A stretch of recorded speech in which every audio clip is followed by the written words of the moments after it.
see if we can fix that. Let's start all over. Everybody, good evening tonight. I'll make sure I cut that before we put that in there. How's everybody tonight? That looks like it was a quick fix. Let me know, Tony, if that was a quick fix or not. Or DRH, let me know. Anybody that was coming on and telling me there was no sound. We should have sound now. It looks like the microphone is on. And I am just checking as we're speaking to make sure we're on the right microphone. And that looks like everything should be fine now. All right, good. Good to see that we're on and ready to go. Hey, welcome. I'm Jeff Colson. This is Junior Hockey Advisor. This is Wednesday night, Thanksgiving week. And I was just saying before all this happened, let's take a little time to say thank you and look back at this last year. First and foremost, I'm thankful for the people, our audience. We've built this up to, much bigger than we ever expected. I started doing this to counter bad advisors, to counter bad advice that was coming across social media, and actually try to give you some, basically balanced approach to looking at things so that you would have the ability to come here and, try to find out what the real story is behind things and not having to be leaned with any kind of bias. And even today, I was looking at a lot of social media. It's crazy how many people put their opinions on things that really don't have the background to be giving opinions on things. I guess anybody can put an opinion on social media. However, hopefully we're there to balance that and to give you a different look at things that is a little bit steadier, a little bit more in the middle of the road, and a little bit more based on just getting the good information out there. So we've been doing this for a few years. I'm very, very thankful for the size of the audience we built. We're 30, 40,000 people now are involved in this. The thousands of people just watching today. YouTube, I was checking up on our YouTube site and watching the clicks come through. And, we had over 1,000 people click on our videos today. That's crazy. That's crazy. I was happy early on in this when 2 or 3 people were actually following us. I was like, man, that's great. That's a big show. Let's have some fun with this. So thank you all for being a part of this and helping us grow this market in this information source. Extremely, just so thankful for, 2 people in general. One is Dave Kennedy. Dave Kennedy is a monitor. Basically he is he's the sheriff of our discussion group, our Junior Hockey Advisor discussion group.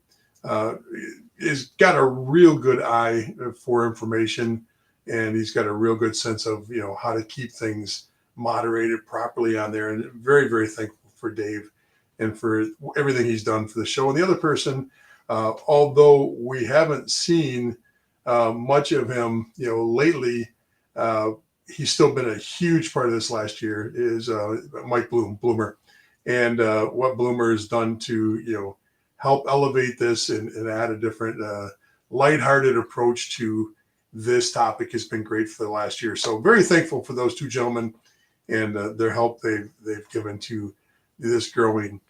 So happy Thanksgiving to all of you. I hope everybody has a great Thanksgiving over the next few days, and eat some good food and make sure you actually spend some time with the family. Let's talk junior hockey. And this is crazy times we live in. This is in my world, this is bigger than, I shouldn't say that, but this is more exciting and more interesting to me with what's going on with junior hockey than all the election stuff combined. And I know it. I don't want anybody coming back and thinking, oh, hockey's more important than the future of our countries. No, I didn't mean it that way. I just meant it's more exciting to actually dig into this every day and to watch what's going on. So tonight, what I'm going to do is I'm going to go through a recap of everything. Then I'm going to kind of update you on some things. The recap's important because different people watch this. And last week, the video quality was terrible. Please let me know if there's a difference in the video quality tonight. I've already had a couple people, jumping on and giving us some insight. I sure would like to know how the video quality is. But we're going to recap, update. Then we're going to talk about what this means for players at all levels. We're not going to talk just about what this means for players that are super elite, that are going to play D1 and possibly pro. That's the easiest part, and that's where most of the people that are commenting on this, they're spending their time. That's where they're kind of sailing their boat in that lane. Easy. Let's talk about what this is going to do for tier 3 players. And I spent a lot of time on the phone with coaches, owners, and some commissioners this week to try to get a sense of that. Also, let's talk about the posturing tonight. We're going to talk a little bit about new things, new way of thinking about this. Let's talk a little bit about how this all restructures out and what this looks like. And we'll still do the same thing we did last week. We'll talk about the winners and losers. So with that said, let's jump into this. Recap. There's 3 areas that are important to understand in junior hockey, and they all deal with the how this relates to NCAA Division I. The 3 areas that are important to understand are the things we've been talking about a lot, which is one is the portal, the NCAA Division I portal, and we'll talk briefly about that, but just want to make sure everybody understands that. It's the name, image, and likeness deals, and it is the rule change with major junior hockey. That's the most significant and timely right now, but they all go together. The portal was the ability for players to change and go from one team or one college university to another without any actual ramifications and immediacy. They didn't have to sit out a year. They didn't get punished. It wasn't look like a negative thing coming in. Hey, Dave, I just saw you pop on. Maybe you heard I just said thank you for all the things you're doing with the program and help. I sure appreciate it. So everybody, if you get a chance on our social media, make sure you say hi to Dave and give him a thanks too. It always is nice to know you're appreciated.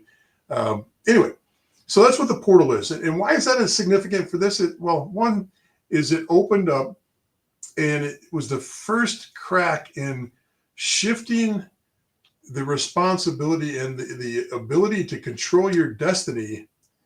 It is really a shift to the player side.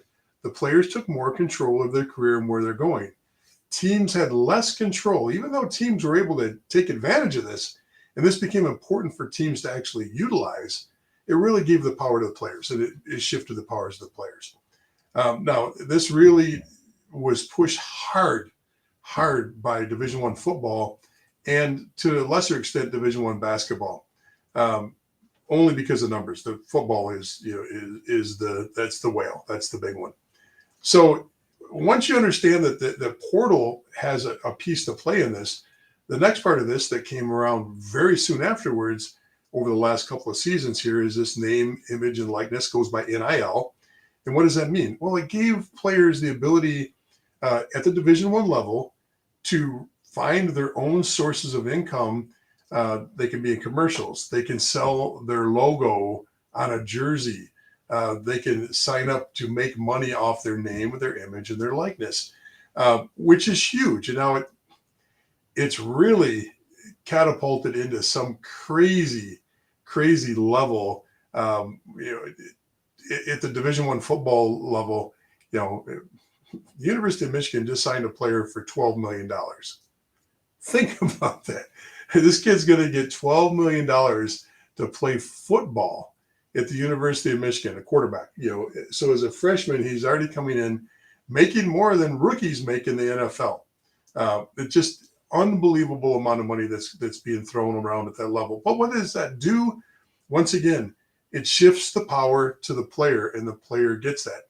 So it's important to understand the NIL, because the NIL is counterintuitive for the reason that they kept major junior hockey away. There's always been this basically it was East and West Germany. You had one side of it, which was there was a wall down the middle, and on one side you had major junior hockey, which was the WHL, the QMJHL, and the OHL. That's the 3 regional areas that cover Canada, with some American teams involved with a couple of those leagues too. But that was major junior hockey. They were more affiliated with the NHL. They had more tradition of producing pro players. and they had people that were under contract with pro teams that played at that level. Maybe they go up, they come back down a little bit at the beginning of the season. Most of the players that were drafted, when this first started, all came out of those leagues. That's significantly changed over the last 5-10 years with the advent of the growth of the USHL. We're not going to get into the whole history of this, but it's important to understand that there was two factions. Americans could not play in that league unless they chose to give up all rights to go to the NCAA and play Division I. You stepped into that camp, you skated with the team and spent, I think it was over 24 hours with the team, or accepted any kind of, even a hat. You accepted a hat or a jersey from them, boom, you were considered a professional in the eyes of the rules with the NCAA, and you lost a minimum of 1 year of eligibility, if not more. And by going there, you're making a conscious choice. You're making a conscious choice that you are now going to, seek pro hockey. Now, there were some concessions, and that concession thing is important for us to understand, because the concession situation was, if you went up there, you'd still get money for college. They would give you scholarship monies that would build up in a pool. And when you were done with that league, for every year you participated, you got money back that you could use for college. You just couldn't go play for the NCAA Division I or Division III teams. You'd have to go play U Sport, which is Canadian, club, for lack of better ways of explaining it, or you played ACHA hockey, which was American club. So we got the two things. We've got the portal, and then we've got the NIL. Those are our two factors that preceded the ruling. The NIL coming out started people pushing back and saying, hold it, why am I being punished by going up to this league, Canadian or American? And all of a sudden there were some lawsuits that started happening, particularly one in Buffalo, that pushed back on this whole system, saying this isn't right, this isn't fair. The pressure was put on the NCAA to change that rule and to allow those major junior players now to be eligible, which starting August 1st of this year. And that date is not really relevant because the scouting and the push for players into those leagues is already happening. And what I mean by that is now the dam is broken open. Those players are now eligible. Technically August 1st is when those players will be eligible to go to the NCAA Division I level, but the shifting of talent pools, the actual chess game of where you're playing and teams taking advantage of moving players, that all started immediately in early November, the first week of November, second week of November. All of a sudden we started seeing movement because of the rule change. Now you're seeing major junior players playing in very little, but coming down and playing in the amateur levels in the United States. You're seeing commitments coming out of that league where, you're seeing colleges commit to players that are playing in the major junior ranks. And we'll talk about that with some numbers and some updates on that. And the biggest thing is you're seeing a shift of players that are playing elsewhere moving to that league. And that's the most important part, is that league now potentially supplants all other leagues as being the place to play. And I'll tell you why that is in a second. So that's a little bit of the recap of that. And let's talk a little bit about the update. Let's say some hi to some people. Obviously, we saw DRH come in. We saw Troy come in. Thank you very much. Saw Dave come in. Hockey Dad comes on and says, saw Bloomer at the Tier 1 Elite Showcase about a month ago. Super nice guy. Your best video and sound quality yet. Well, I'm glad to hear the video and quality. We invested in some new equipment, and we did have a down period there. So I'm glad to hear that the quality is up, and I appreciate that. So I'm glad you met Bloomer too, and I'm glad that he had a good impression on you. Let's just put it that way. So anybody else that comes on, feel free to throw your comments on. Feel free just to say hi. You got a question? Obviously, we're here for the questions. We will comment and question. We'll comment on anything, and we'll answer as many questions as we can as the night goes on. All right, so let's talk update. What's going on right now as far as this goes? I think last week, which was poor quality, we switched a lot of equipment out. I did tell you though that as far as the players and the movement, last week we had 27 players that had moved into major junior hockey, meaning they had left other leagues and had moved into play either in the Western Hockey League, the OHL, which is the Ontario Hockey League, or moved into the Quebec Major Junior League, the three major leagues. That number now is up to 32. We've seen that much movement into the leagues, which it is what it is. Excuse me. I got to back up. I gave you the wrong status data there. As far as movement of new players, that didn't happen. Take that back. Strike the record. We had 29 players that were U.S. based, and it was in the WHL. That number hasn't moved. The OHL at 35 hasn't moved. The Q has 5 players. That hasn't moved. These are U.S. based players that are up there. What we have seen is more commitments in that league for NCAA Division I. We went from 27 to 32. Now, that doesn't necessarily mean all of those were new. In fact, there's only been one new commitment to a player. The rest of those were players that were committed somewhere else that have moved into the league, mostly Canadian. So, where are these players moving from? Well, the BCHL has taken a huge hit. I would say we're pushing over 20 now. I don't have that number in front of me, but the BCHL, Wenatchee just got smacked when this first happened. 6 to 8 players right away left the team and went there. Now, why would I leave the BCHL to go play, in the Western Hockey League? Well, one is the Western Hockey League has a much better presence, much more visibility to the NHL and to pro hockey. So if that's the case, now I get the best of both worlds. If I'm already a committed player or I've already got the ability to be committed, I can move over to that league and get more exposure. The crowds are bigger. Just little things, per diem, meal money on the roads, stipends, little things. Now we're not talking, thousands and tens of thousands of dollars. We're talking, meal money and some money, and depending on how you're structured, that could be a little bit more for some players, a little bit less for others. So it also could be proximity. If I'm playing in the BCHL and I'm from Calgary and Calgary wants me to play in the WHL, and I can play in front of my home area, all my fans from that area or my family and friends. Hey, that's great. Make the move and enjoy it. That's not going to hurt. Like we said last week, what does this hurt and who does this hurt the most? The group that gets hurt the most from this is going to be the BCHL. They're going to have to shift their mindset and shift their focus. They're going to lose players, obviously, and they're going to lose talent. So everything's going to take a reset. And to kind of explain this a little bit better, our top dog before this all happened was the USHL. That was the top dog in the model for NCAA Division I hockey. Sat on top real easy. And below that, if you kind of looked at this as a building block, on the U.S. side, there was the North American Hockey League. On the Canadian side, there was the BCHL.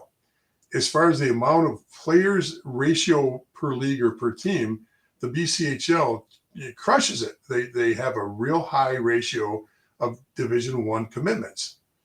10, 11, 12 per team right now. If you kind of go through and look at what they have, easy to do. College Hockey Inc. Just go there, hit on the recruiting page, hit on the commitment page. You can click the button and pull it up so you can see by team. Now the numbers are going to be less now because a lot of these kids that were on some teams like Wenatchee are actually over in the WHL or the Q now. But so you had this pyramid built. For Division I hockey, it was pretty much you were in 3 leagues. You were in the USHL, you were in the BCHL, or you were in the NAL. That was it. Okay. Now imagine this pyramid here. You got the USHL with 16 teams, of which the National Training and Development is part of that. So you've got 15 other teams in this top league that supplies NCAA Division I hockey. All of a sudden, much more is available. Now you've got 60 plus teams that are above that in 3 leagues. So you went from 16 on top of the pyramid to 60 teams that sit on top of this with the WHL, the Q, the W and the Q. I'm trying to keep this set up in the how it sits in the geographic model, and then the OHL in the middle. OHL is Ontario.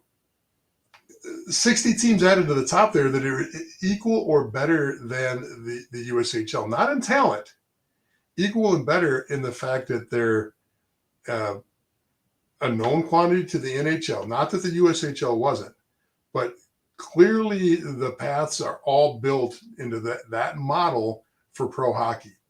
But now they can add the NCAA in there. Now, it won't take any time at all for those teams in those leagues to get up to speed and have great relationships with all of Division I hockey. Now, it doesn't mean every kid that doesn't make the NHL is going to go play Division I hockey. No, that won't happen at all. You'll still have kids that very, very few go straight to the NHL. If you are just going to pro, you're going to play in a lesser league first, usually the AHL, and then AHL moving up from there. But what this does is it takes that kid in the BCHL, that kid that's sitting in, for example, the one kid that moved over today is a Quebec-born kid that was playing hockey in the States, and now he's got the ability to go back in Quebec and play major junior hockey near his hometown and be able to spend some time with his family and friends in a market that knows him, that he feels comfortable with before he leaves for either college. He's already an Ivy League committed kid, or if he does decide to go pro, then he's already set up and he's ready to make that transition much, much easier than playing in the American side in the States. I keep saying Wenatchee. I'm giving you the wrong name there, and I apologize for that. I'll give you the right name here. Give me a second on that. The team that got smoked so bad as far as the teams. And you're right. I was using Wenatchee because I'm used to them being a BCHL team until recently. My fault on that. Thank you for the comments, JP. The team that got smoked as far as the numbers was Chilliwack. Chilliwack got hit hard on this as far as my recollection goes over the last few weeks. So sorry about that. And JP, you get the star of the week of keeping me honest and keeping things running the right way. So thank you so much, JP. You're right. Wenatchee is on the other side now. They had already moved over to the league. Yes, Chilliwack, JP, that you're absolutely right on that. I think that maybe your timing and my timing are a little off on that. So as far as your response online, let's jump on a couple things first. I hope that makes a little sense on what's going on. I know I didn't get a complete description of all this. Ask questions. Please ask as many questions as you can so that I can make sure that I'm structuring this thought process right so everybody understands what's going on. So right now, if you look at the list of those 30 players or so, roughly in that area of committed NCAA Division I committed players that are now playing in major junior hockey, most of the kids, now there's only 1, 2, 3, 4, there's only 5 Americans. So these are Canadian kids that moved into that league. Some of them got their commitment, but most of them had already played in the WHL, and that's the league that's most affected by this change. And they played 3 or 4 years in the league already. But now they're coming to they're older kids in the league. They're coming to the end of their career as far as junior goes. Maybe the pro structure didn't look exactly the way they thought it was going to look 2 or 3 years ago, or maybe as they were promised as a rookie coming in the league. So Division I college hockey looks really, really good. Okay. So those are the kids that got committed. 2 colleges jumped up and jumped quick at this. Bemidji jumped into this game real quick. Bowling Green jumped in real quick. If you go to College Hockey Inc., they're both the ones that boom, boom, boom, boom. They started committing kids, like crazy. Now, my theory on this is a little different than most. I look at this and I say, Bemidji and Bowling Green aren't what we call, heavily endowed schools, not endowed like you're thinking, get your mind out of the gutter. This is endowed like endowments. a big amount of money that's been set aside to be able to be utilized for the school. And a lot of times there's an endowment set up for different sports or for the athletic department.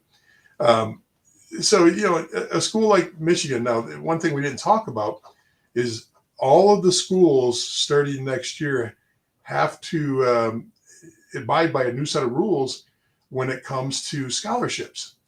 You see a lot of schools right now, they carry 30 plus players, 30, 31. You see some schools as low as 28, but it's not uncommon to see 30, 31 players on a roster. Okay, that's a big roster. But as far as scholarships goes, they were given 18 total scholarships at the Division I level. Now they could divvy up those anyway. Every one of those 30 kids could have a piece of those 18 scholarships, or they could have 18 full scholarship players and they could have 12 or 13 kids with no money whatsoever. Well, now the NCAA has come back and said, we are capping your rosters at 26. Can't have more than 26 kids now. That's it. But now you have 26 scholarships. So there's schools out there that are looking at this and going, oh, how are we going to fill that gap? If it's $30,000 a year for scholarships and 30 times 6, that's $180,000. Now we got to come up with a couple $100,000 extra every year just to maintain our budget. That's super, super difficult when, a lot of these places are already playing in front of, a full, arena, and, there's limited amount of, advertising because, a lot of times you're the third or fourth sport in your college. You're not at the, there's schools that are fortunate to be the top dog where their college hockey team is, the number one, feeder in their program. But that's usually with some of the small schools and a little bit more of the outlanding years. The bottom line of this, don't get hung up on that. The message here is, that you got to take care of those scholarship kids. Now, my theory, and I still haven't got a straight answer on this. If I have to move from 18 to 26, but I've got a Canadian player that's coming down from major junior hockey that has scholarship money that he's got by contract because he played 3 or 4 years in major junior hockey, can he offset that so I have to give him less of a scholarship in that 19 through 26 scholarship that I have to add? So I'm curious if that's one of the reasons why you see schools that are like Bowling Green that doesn't have this huge war chest. They're not Minnesota, they're not, Boston College, they're not Michigan. They don't have, this huge war chest. So maybe that's one way that they're trying to, get ahead of the curve, or maybe they've got good players up there that they've got great relationships with. You're going to find a lot of the assistant coaches and coaches that have coached in that league take advantage of this right away. They know the grounds, they know the turf. They're ahead of the game on that. So give me your thoughts on that. I'd love to hear your thoughts on what you think on this as far as where this is going and how it's working. I'm super excited about this. I think that, we saw a little bit of settling as far as players moving around everywhere. Maybe that's because we're into the, everybody slows down before the holidays. I don't know if that's the case or not. In the U.S. side, that might be the case a little bit more than the Canadian side. We have our Thanksgiving that is earlier in the fall for Canadians. We're hitting that this week, so maybe that's slowing us down a little bit, maybe slowing the colleges down a little bit. But now here's the interesting thing. So we talked a little bit about, we kind of recapped this. We kind of gave an update as far as, we didn't see a lot of player movement. We saw no player movement as far as adding Americans or, I did forget to mention one Canadian player left the USHL, or at least on paper, it went from 41 players to 40 this week on the Canadian side. So there is one less Canadian playing in the USHL. Could be completely unrelated. Could be injury. Could be trade. Could be many, many different things. I don't know the answer, and I could not find out which player that was that actually left. And yes, that's the number of Canadians that play in the USHL 40. If you don't know, the total number of players that play in the major junior level that are Americans is up to 69. It was 66 last week. It's 69 right now. Or 2 weeks ago, it was 66. Went to 69 last week. Stayed at 69.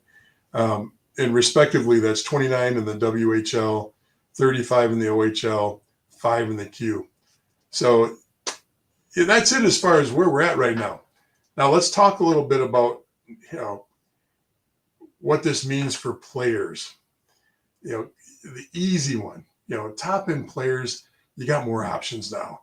Top end players, if you've already got your commitment and you want to go back and play, near home, that's great. You can go there now.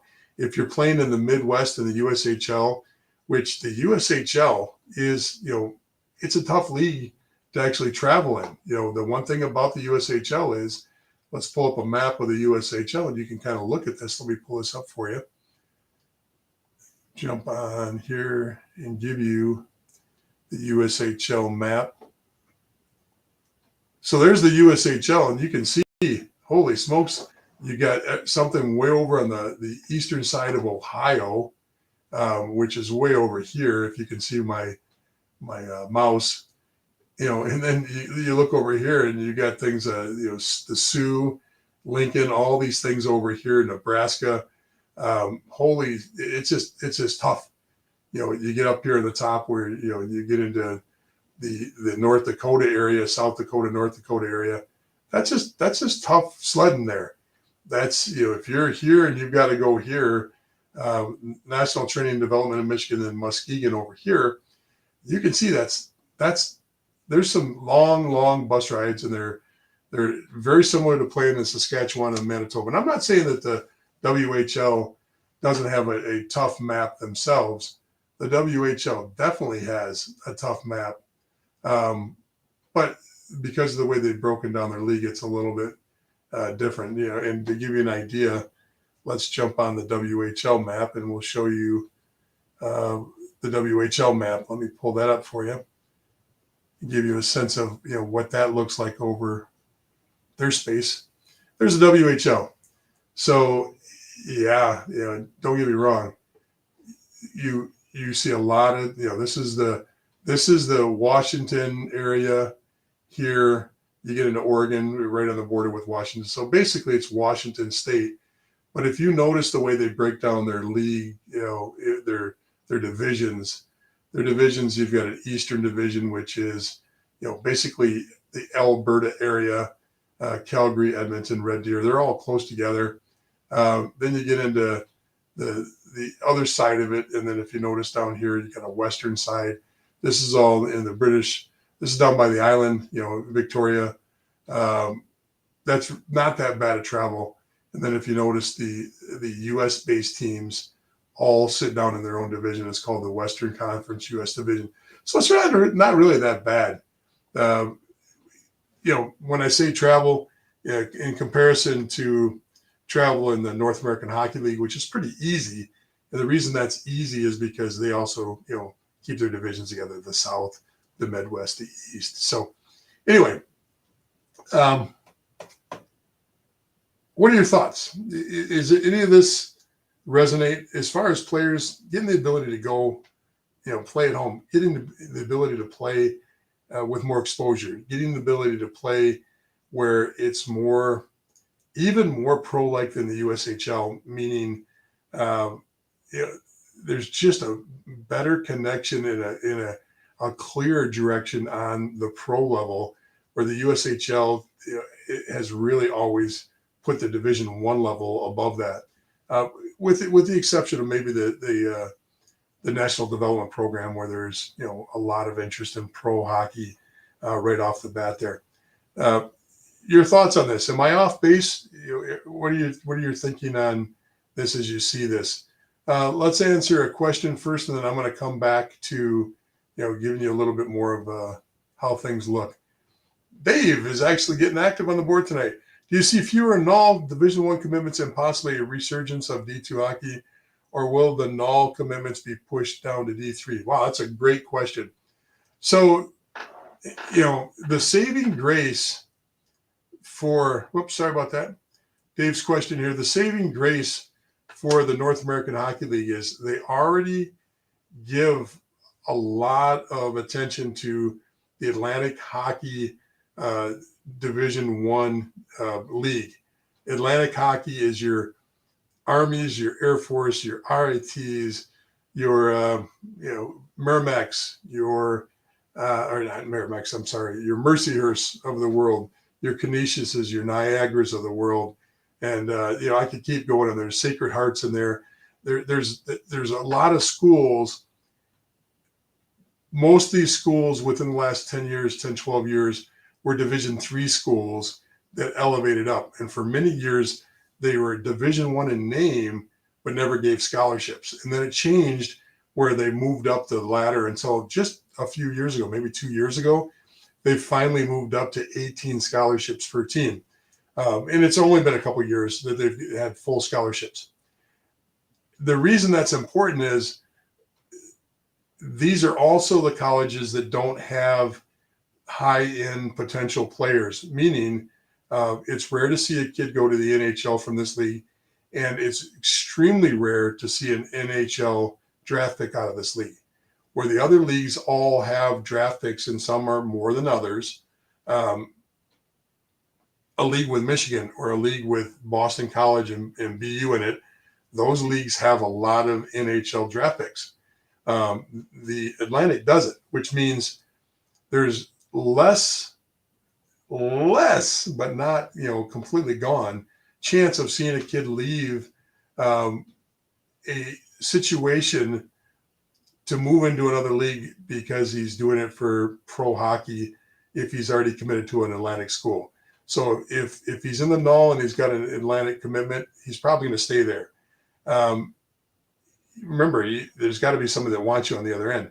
The other side of this is, I don't know how much of a budget Atlantic schools can have to be chasing down all three of those major junior leagues to look for players and recruiting in those. That's adding a lot to what they already have as a pattern. The North American Hockey League is in the backyard of almost every Division I school in some form or in some form. USHL is a known commodity that makes the effort to go and play on the East Coast with showcases just for the Atlantic and for the East Coast teams to see their players. I don't think you're going to see as much, but the trickle down is different. I'm going to say right off the bat that one of the things we have to worry about on this is not so much what happens to the null, but what happens to everybody. I think the null is going to change. Do they lose the amount of Division I players? Absolutely, right off the bat. You can't not lose them, because what's going to happen is we've already seen 30 players that are now playing major junior hockey with Division I commitments. Okay, that's 30 players that come from somewhere. Now, could it be all BCHL? Right now, that's the league that's taking the hit. But that means that the BCHL will probably work really hard to find some kind of Division I college, as many as they can get Division I committed players. Now, the USHL competes with the BCHL. The North American Hockey League usually doesn't compete for that BCHL kid. It doesn't mean that a BCHL kid doesn't drop into the North American Hockey League. Happens all the time. But it's not the top end players. It's not the kid that's got the commitment to Minnesota. It's not the kid that's going to Michigan State. It's not the kid that's going to Penn State next year. It's usually the kid that's got an Atlantic or no commitment, that is either at the bottom of the roster or is in his last year. There's room to be an older player in the null, but there's not room on his team. Those kind of things. So that's usually the reason you'll see a kid go to the null from the BCHL. But the BCHL is going to work hard to fit. Now, the issue here is not so much, let's back up a little bit. Let's look at the landscape and let's look at some other issues that are going on first. We've already seen one Division I school, AIC, say, you know what, no mas. We are no longer a Division I program. AIC, American International College, is an Atlantic school, but they've been just pushing up on the top end of the Atlantic for the last few years. They've done a great job of building their roster. They've really been a good program. They're going to drop to Division II. Means they're still going to have some kind of form and fashion of scholarships available, because Division IIs can use scholarships. Division III can't.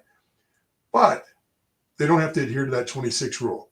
Okay, that's number one. Number two, there is no national championship, and there's nothing right now. There's a handful of Division II schools, and you can look this up. Don't quote me on this. 6 to 8 teams. It's right in that range. AIC is the first one to drop out of Division I.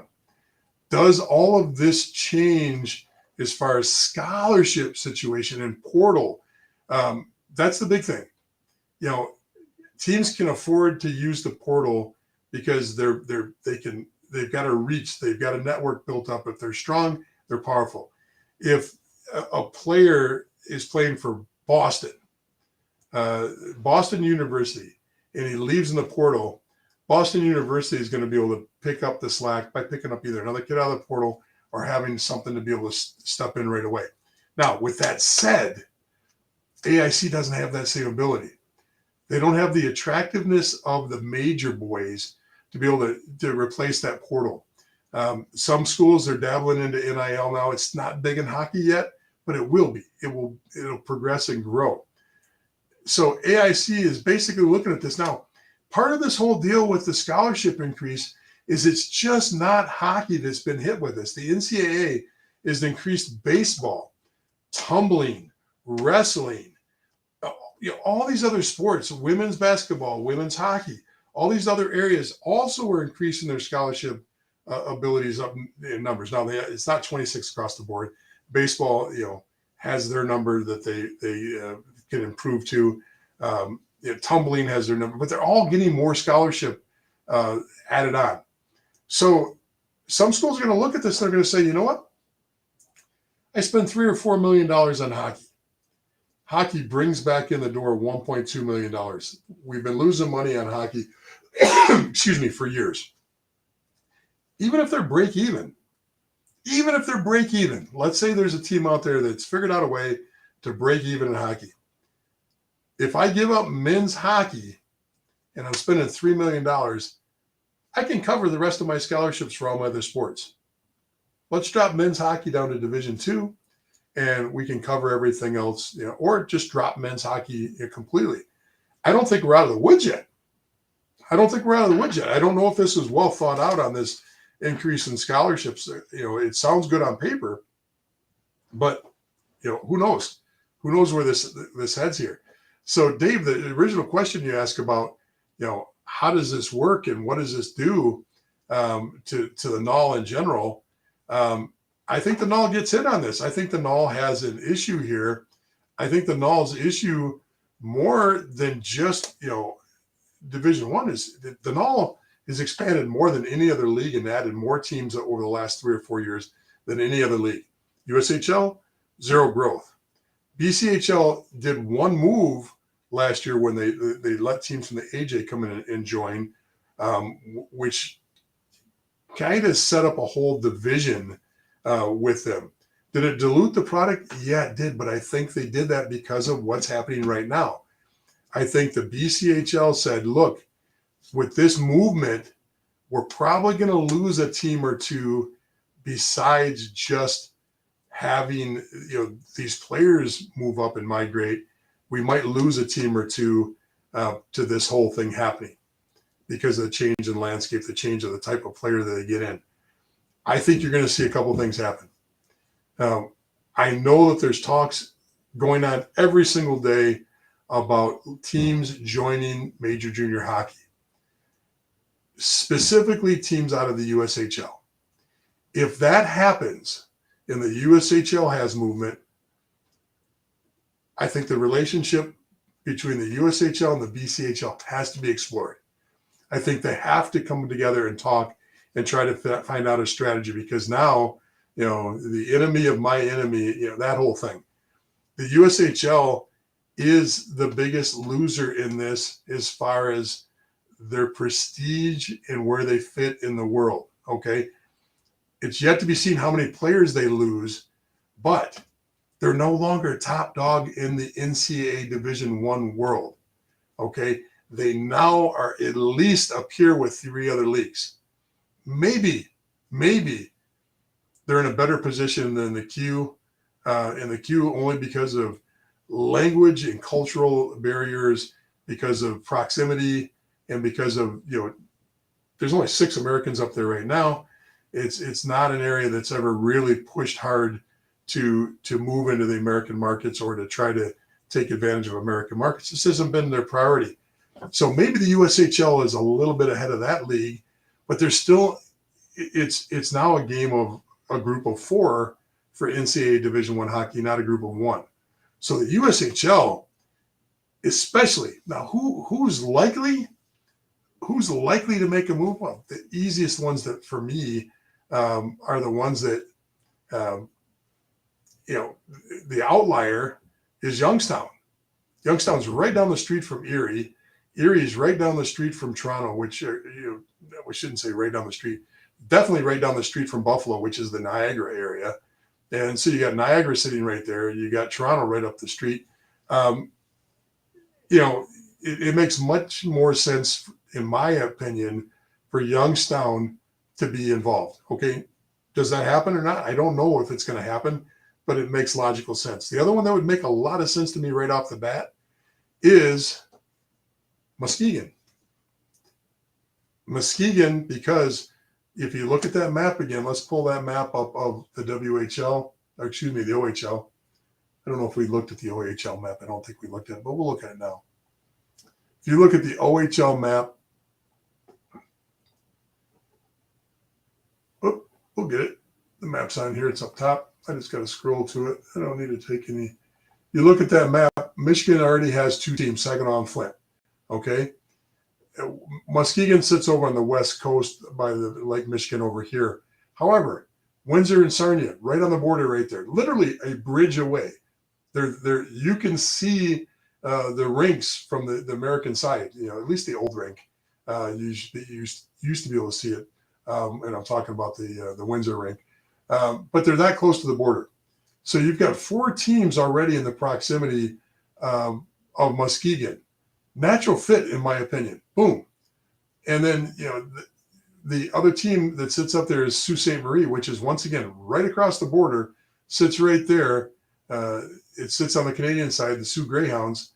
But remember, Sault Ste. Marie, the city, is actually named Sault Ste. Marie on both sides of the border. Sault Ste. Marie, Michigan, and Sault Ste. Marie, Canada. They're literally, been up there many, many times. It's essentially the same area. It's essentially, you got to go across the border, but big deal. That makes a lot of sense to me. So Muskegon, Youngstown, real easy to see them making that decision to make a move. So, the other one that makes a little sense is if you go way up in the top here and you look at Fargo. You look at Fargo and their proximity to anything on the north. Maybe Fargo is a good candidate to make the move. Now, why would they make the move? Well, once again, it's the OHL to the USHL. The focus and the priority becomes unified with the NHL in a much more direct way. That's one. Number 2 is, you get fans that travel in that league much more than you do in the USHL. A USHL team from the Midwest, the Fargo Force playing in Youngstown, they're not traveling. Fargo doesn't bring 300 fans, 500 fans with them when they travel. If you watch any of the games when you're talking about the OHL, they have a traveling base. They have a loyal fan base that travels.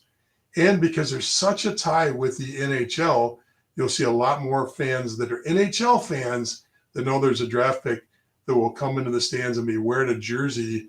If the kid's a Buffalo draft pick, they'll be wearing a Buffalo jersey with the kid's name on it already. That happens all the time. That's OHL. You might see a little bit of that in the USHL, but not as much. But there's some natural fits that could happen here. So I think the first thing we got to be concerned about is, what the shift is going to be. You've already seen a college team drop out. Do we have more colleges drop out? As far as the way things are setting up, you've seen some hemorrhaging in the BCHL. Does the BCHL have some teams that go, you know what, we just can't fight this fight anymore.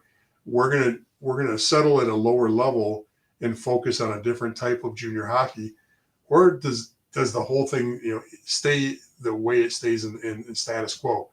I don't believe that. I think you're going to have some shifts there, and you're going to have some consolidation of programs there. So that's the real important area that I think we got to be concerned about, is how this all shifts out. Now, once again, what does this do for players? What does this mean for players, and how far down does it go? Well, we already know that. Look, if the USHL loses 2 or 3 teams, not saying it's going to happen, but if the USHL does lose 2 or 3 teams, they're going to backfill. They have to. That league would be too small. They're going to backfill. Where is the natural pickups for the backfill? It's going to come from the null. In my opinion, they'll pick up some nulls, and most likely it'll be some of those big names that sit in the Midwest already. They're already in the same marketplace. I don't think you're going to see some East Coast null teams. I don't think you'll see teams from the South. They'll keep them from the same area. It'll be teams that are already in that Wisconsin, Dakotas, Minnesota footprint, and there's already good quality franchises there. And I know that these teams are preparing for this stuff, even if they're not in the conversation already. The other thing that think about, watch out for some wild cards. Watch out for some wild cards. Watch out for Buffalo and the Buffalo Junior Sabres that are playing in the OJHL, which is a junior. We've talked about it many times. It's a junior league out of Canada. It's an Ontario Junior Hockey League. Watch them bid to become something. Is that something either a OHL team in the major junior ranks, which would be logical, make a lot of sense, and give Niagara a nice close partner? I don't think there'd be much crossover in the market as far as fan base, just because of the way Niagara and Buffalo are sitting right now. Watch them, see which way they go. Do they jump into the USHL? The other team that you got to watch out for is Rochester, New York. Rochester is well funded, maybe funded better than most at the junior level. Watch to see what happens with their program and where they're bidding to get in with all this. Once again, nobody in their right mind is sitting on their hands while all this is going on. If you're sitting in that marketplace where there's change going on around you, these teams are going to do something, or the leagues are going to do something. And what teams they do, I'm going to either try to protect my turf or to improve my status if I'm a current owner in a current team in any of the leagues that you're playing in. So, watch for that. So, all right, let's get on for a couple questions. Then I'm going to try to answer again about the player situation. All right, Jeff's come on, and Jeff says audio is much better. Glad to hear. Glad to hear that the audio and video is working much better. We need that. All right, this is a serious one here. I got a 5-year-old showbound, but all he can focus on is Fortnite and Riz. Ben, you got a lot of issues to deal with over the next few years. I'm not sure. First of all, you might make more money on Fortnite than you would with hockey, because they've got leagues and they've got people that actually make money on those. So maybe putting a little more focus on the video games, a lot more focus, and maybe that'll help. Jim comes on and says Hockey Canada has now the upper hand. This is taking power from USA Hockey. You took the words right out of my mouth, Jim. You couldn't have said it better. This position of power is absolutely back in the hands of the Canadians. And maybe not in a bad way. Maybe this is a good thing. Remember, the last time USA Hockey made a huge move for change is when the NHL had to deal with the KHL. When the KHL became a big thing, the NHL said, well, we're not going to develop players over there. I've got a video on this that talks about the USA Hockey in general. But what it did was it just snowballed this big movement towards change. And USA Hockey wanted to be a part of it and wanted to grab that grant money from the NHL that the NHL dangled in front of them. So they made major changes to keep up. Now, there's not major money in front of USA Hockey now, but if the USHL is no longer the home of NCAA Division I hockey, which it has been now for 15, 20 years, if not longer, it is the hub. What does this do? Does this take the emphasis off the National Development Program? Does the National Development Program have less to dangle in front of a kid? A kid now says National Development Program gets me ready for pro hockey. And, because all those kids are getting drafted. They're just amazing numbers with the National Development Program. But does a team like Kitchener, does a team like Erie now have more to offer that kid to say, hey, look, play for us, and we can do everything that they did and more for you? That'll be interesting. That'll be interesting to see how that plays out. Clearly, USA Hockey, losers on this list right now, the biggest losers, ECHL, taking a huge hit. USA Hockey taking a hit, no longer has the upper hand, no longer has control. Although they never really controlled the NCAA, what they did was they had the ability to say, we are the ones falling because of the USHL. The USHL is the third one. That's the one that's taking the hit. Number 4 is going to be the North American Hockey League. The North American Hockey League, because of their overexpansion, is overexposed to this problem. So they could lose 2 or 3 teams that have to backfill the USHL. That could be the first thing. And I know that there's teams that are already positioning at the lower levels at Tier 3 juniors to step in and to fill a hole just in case that does happen. Okay, the other side of it is everybody's got to get used to Tier 3 North American Hockey League, USHL, to getting a different kind of player. Does all this mean that the North American Hockey League it goes by the way of the dodo bird and dinosaurs? No, I don't believe that at all. As long as they can adjust. Now, the NCDC had the same issue. The NCDC came into formation thinking they were going to go right at the North American Hockey League. They were going to compete for the same players. It never happened. They were never able to do that. And reluctantly, they decided they're going to focus on the Division III hockey. Probably won't admit it outside in public, but really, they're a great feeder to Division III hockey. Remember, as far as fresh commits, they get 10, 12 a year of fresh committed players to Division I. The rest of their players are going to Division III. As long as the North American Hockey League can live with that adjustment. Now, don't get me wrong. The NAHL, the North American Hockey League, already puts a lot of players into Division III hockey. They just have to be ready to increase that number up and know that they're going to be decreasing the level of players at the top end as far as Division I commitments by at least 30, because we've already seen 30 leave. And if it's 30 is the top end we see every year, okay, that's 30 that's not necessarily going to stop going to the USHL. They're going to get a different brand of player now too, but that's going to be that backfill is going to hit mostly in the North American Hockey League. My opinion. Thoughts on this? Anybody agree, disagree? Love to hear what you're thinking on this.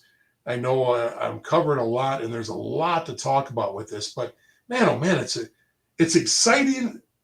If I'm a player, I said this last week, if I'm a player right now, and I've played 1 or 2 years of junior hockey, and I've got any ability to go play Division III or Division I, any ability, I want to grab that now. If I'm not a top-end guy, I'm going to grab it. In other words, I'm talking to an Atlantic school right now, and I've got the ability to step in that Atlantic school, and they've said, hey, look, we love you. we would love to commit to you. But, we're looking at 26, 27. I'm going to say 25, 26, and you got me. Okay. Can you get me in next year? If not, maybe look at some D3 schools right away, the high-end D3s. Why? Because the potential of 60 new teams that have every one of those teams has potentially players that are going to be Division I players that, kids, for whatever reason, decide to get off of the wheel, the little wheel. What is that for hamsters? That little hamster wheel. They're decided to get off of it and go, all right, I'm going to go Division I. With 60 new teams with that potential, man, oh man, I'm looking at this. If I'm that borderline D1 player, if I'm that borderline D3 player, borderline D1, if I can jump in a D1 or a high level D3 school, I'm snapping at it. I'm getting off this hamster wheel now and taking what I can get. If I'm a guy that is borderline D3, in other words, I've got some interest and maybe I'm holding out to see if I'm a D1 guy. Maybe I'm holding off for one of the top end schools. I want an Adrian. I want Lake Superior, or not Lake Superior. I want Adrian. I want Geneseo. I want whoever's the top NESCAC school. Now I'm looking for somebody on the top to grab me. I'd be grabbing anything right now at a quality school that fits my education needs and getting off the hamster wheel. I want to beat that tsunami that could potentially happen. Right now it's potential. We've only seen 30, but 60 teams, let's say it becomes 10 a team. That's 600. Okay. All of a sudden that changes the world drastically and it changes the world quickly. Okay. Think of where the tsunami can come from. The tsunami is going to come from the potential of how many players this could draw. Okay. And if that happens, I don't want to be stuck without a place to go. When the music stops, I want a chair to sit in. I recommend that before the music stops, get in a chair so you don't have to worry about when the music stops. That's my advice in this situation. This is crazy time right now. This is crazy time. And the time to jump right now, as far as I'm concerned, is faster, sooner than later. So, juniors is fun. But if I can get a spot where I can play and be happy, D3 hockey is going to be looked at completely differently in 2 years now. ACHA hockey, all three levels are going to be looked at completely differently because of the push down. You're going to see Canadian players, because remember, once again, how many Americans are playing up there? There's only a handful of Americans that are up there. So you're not going to see a bunch of major junior players that are already U.S. bound citizens. Yeah, you're going to see them commit, but the number's so small, we don't have to worry about that. It's the Canadians that are playing major juniors. They're going to jump, and when they jump, it could be a tsunami. It literally could be a tsunami. Give me your thoughts on that. I got a couple of things. Let's see what Jim has to say here. From what I understand, the American Junior Leagues only allow 2 Canadians per team. Would that be advantageous for leagues to allow an unlimited amount? Okay, for the American Junior Leagues, that's not true on the American Junior Leagues. That the NAL has a higher number of that Canadians that can be on the roster. The USHL has a higher number, and then the NCDC and lower levels you can have bigger numbers. As far as major junior teams, the American teams are playing under the same rules as the rest of the major juniors. So no, there is no number. The number now. The rule just changed again this year, but we can pull up the rosters and look. Which let's do that. Let's have a little fun with this. Let's grab a NAL roster here real quick, and we can just look at the NAL in general and get an idea how many players are playing at that level. But I think it's up to. I know you can have 6 imports now, but I don't believe they can all be Canadian. But that number can fluctuate depending on how many you have. But if we just go down and look at the amount in the NAL, which is the easiest one to grab, and you see the amount of Canadian players, you've got 99 players from Canada playing in a league with 30 some odd teams. So you got at least an average of 3 on each team right now. So yeah, that number's higher than 2. and I think it's 2 or 3, maybe up to 4, depending on how many you've got from Europe. Anybody that's still, I'm involved with a league, but I don't have that in front of me. I can definitely get that up, put it in the notes. But let's see what but I know it's more than 2. So, and then as far as the NCDC, that number is crazy now. USHL, they might be limited to 3 or 4 also, but that rule just changed this year. So, all right. Thanks, JP. Let's see. Jeff says, can you comment on the rumor of NCAA players being employees under the new rules, which limits import eligibility? Okay, this is still being litigated. So, Jeff, it's a tough one to answer about this employee, the NIL situation. We're seeing this being played out with football too. The schools are involved now with building their own, basically, it's like politics where they're building these super PACs and these alumni groups, and these are getting together in pooling resources, but the school's got a say in it. And I think that's going to be litigated out here real soon, but I don't have an answer. I'm watching it closely. And to be honest with you, I'm watching it more in football because it's easier to watch with football.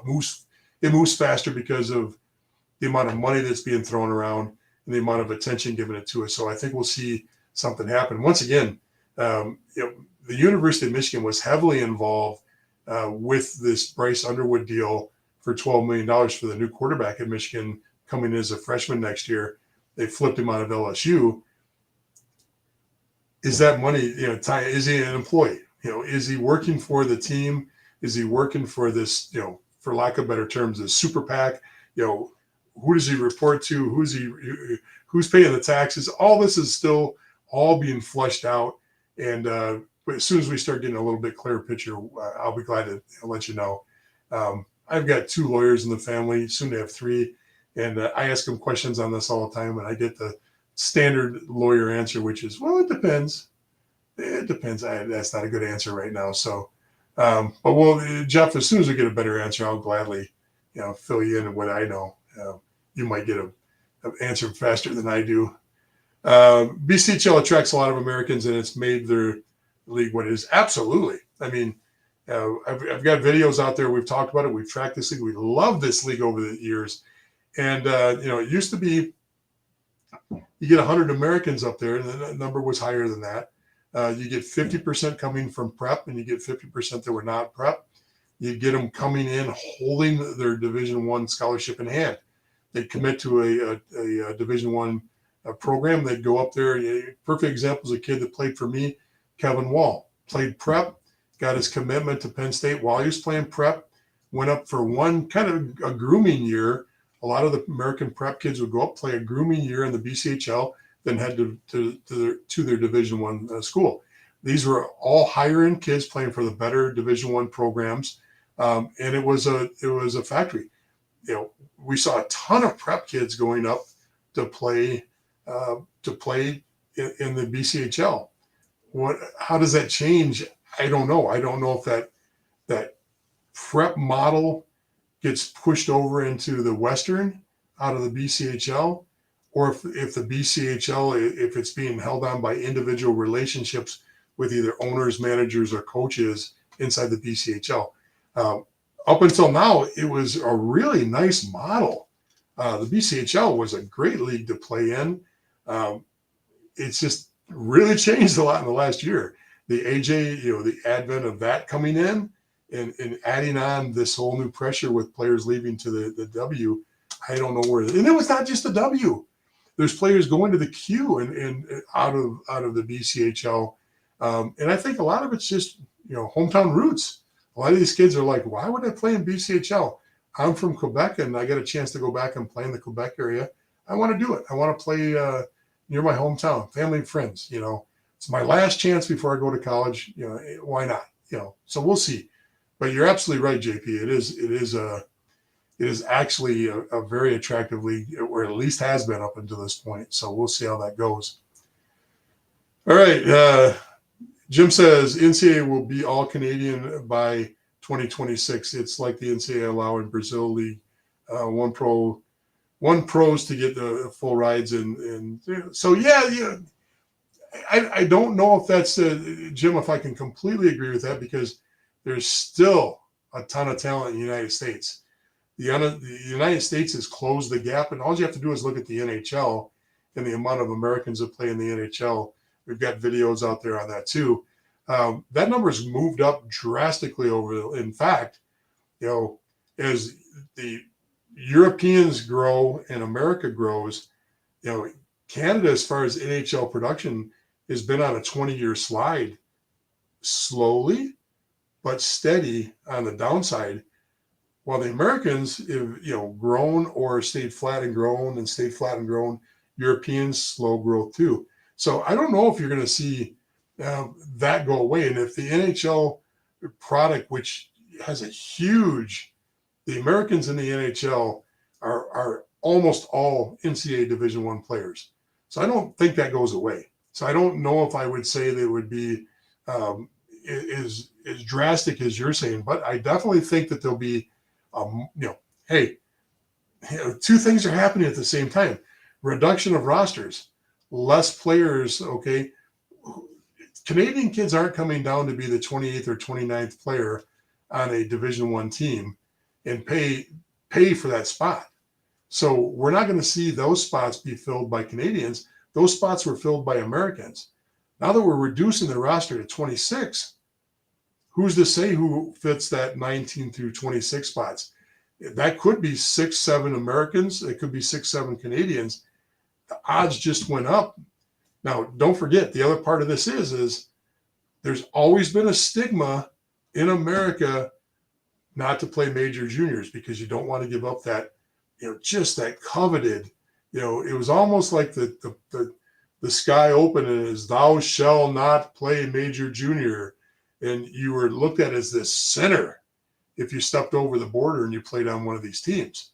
I mean, it really was like you were Darth Vader. You were a bad guy. I don't want to say bad guy. That's not the right word, but, why would you do that? And there's stigma came along. Oh, he didn't have enough brains to get into college. Oh, he did blah, blah, blah, blah, blah. None of that was probably true, but there was definitely pressure to be on the NCAA side of the coin. USA Hockey, College Hockey Inc., NCAA Division I, they all work together to build this illusion that you had to stay on this side. Rightfully so, I would too. It's market protection. However, now you're going to see the doors open. You're going to see more players up there. Why are the numbers so low on Americans? I'll give you an exact reason why. I'll give you example, more and more examples. It's easy. I'm talking to two kids. One kid's living he's living up on the prairie in Canada. Doesn't know anything, or he's living in Quebec. Very, very, very common situation. A Quebec player doesn't know anything about NCAA Division I hockey because it's not part of their world. Their part of the world is learning to play up through the system, with the Q being on top of the food chain. If I can get to the Q, I'm going to make it. I can make it to the NHL. That's mindset. An American kid, if I'm going to draft an American kid and I'm a major junior, once again, I'm Kitchener or I'm Brampton, and I'm looking at it, or I'm Sarnia or Windsor. I'm right there. I got all these, great Tier 1 elite teams, U16 right across the border. Why am I not getting more of these kids? The reason is because if you say, hey, what are your options? And the kid says, well, I've got 3 colleges that are looking at me. All of a sudden, Brampton's going, I got 100% shot from the kid that's up in Sudbury that he'll want to play for me if I draft him. I've got a 20% shot that this American will play for me. So an American that could be a first or second round OHL draft pick maybe gets picked up in the 7th, 8th, or 9th round, just because they don't trust that he'll come if he's drafted that team. Where there's a Canadian kid that there's 100% loyalty, boom, they draft me, I'm there. And I'm there with bells on. Yes, sir, I'm in line, I'm waiting to go. No problems with me here. The American saunters in to the whole process going, I've got options, and I'm just up here putting my toe in the water to see if it was worth coming up. That all goes away now. That absolutely all goes away. So hopefully that helps a little bit with that.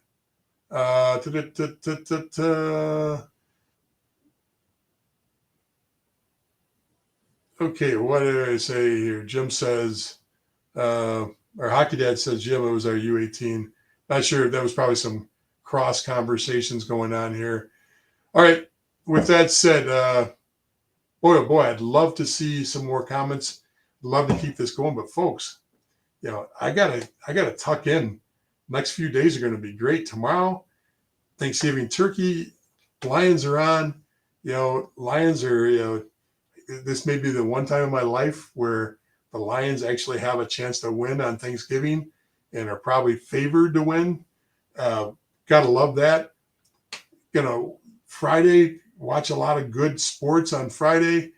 Saturday, the Michigan-Ohio State football game, and recovery. So a lot of things going on, and most of it wasn't hockey, and probably won't be hockey for the next 4 or 5 days. Let me know what you think, folks. I'm so glad you tuned in. If I didn't cover something that I said I was going to cover, it's only because we're out of time. Hopefully, this information helped. I'm glad the quality picked up on our end. For whatever reasons, we saw a decline over the last few weeks. And everybody, have a great Thanksgiving on Americans and Canadians. Have a great weekend. Have a great American Thanksgiving tomorrow, too. We're thinking about you as we sit down to our turkey meal. And hopefully you guys all have a great Thursday as well and a great weekend. We'll see you next week. Thank you.